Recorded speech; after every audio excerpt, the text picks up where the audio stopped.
Ya, sebelumnya assalamualaikum warahmatullahi wabarakatuh. Perkenalkan, nama saya Ahmad Yas Pramuja dari kelas Teknik Pengetahuan Alam kelas A. Saya perwakilan dari kelompok 6 akan menjelaskan terkait dengan pengertian kurikulum, karena kelompok 6 di sini kebagian terkait dengan pembahasan di kurikulum seperti itu. Nah, pada dasarnya kurikulum adalah perangkat mata pelajaran dan program pembelajaran yang dirancang oleh suatu lembaga pendidikan yang berisi rancangan pembelajaran yang akan diberikan kepada seorang pendidik untuk melaksanakan proses pembelajarannya di kelas itu.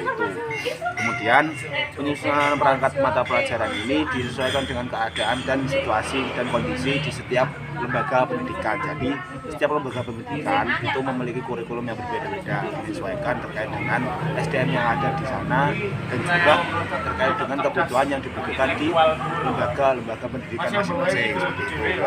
Sebelum pembahasan lebih lanjut, lebih mendalam, karena di sini saya hanya sebatas terkait dengan penjelasan secara dasarannya saja. Jadi terkait dengan kurikulum itu secara etimologi berasal dari bahasa Latin, yakni kurikulum, dari kata dasar kurir yang bermakna menjalankan perlombaan. Kata tersebut menjelaskan jarak dari start sampai dengan finish ya. Namanya perlombaan itu berawal dari yang namanya start di awal dan finish di akhir. Yang berarti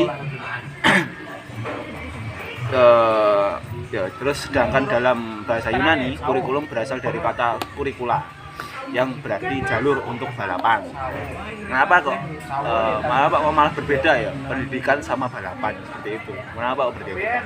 Tapi di sini kita mengambil apa ya, yang namanya perumpamaan, di mana ketika kita melaksanakan proses pendidikan itu berawal dari start yang dinamakan start itu di awal.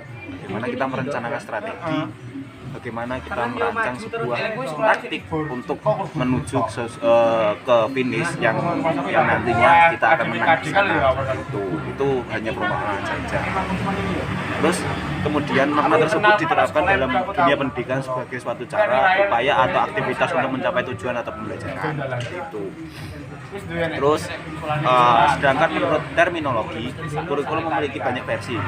Di antaranya Zeiss berkata yang menggunakan dua istilah untuk mendefinisikan kurikulum. Yang pertama, kurikulum merupakan rencana pendidikan untuk siswa, planning of the education of learners.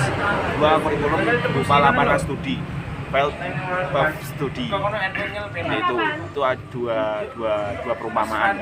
Terus menurut Enlow, kurikulum adalah usaha menyeluruh dirancang khusus oleh sekolah dalam membimbing peserta didik untuk mendapatkan hasil dari pembelajaran yang telah ditentukan. Sedangkan dalam Undang-Undang Dasar Nomor 23 Tahun 2003 itu sudah dijelaskan. Misalnya pengertian kurikulum adalah seperangkat rencana dan pengaturan mengenai tujuan, isi dan bahan pengajaran berserta cara yang digunakan sebagai pedoman penelitian dan pembelajaran mencapai tujuan nasional.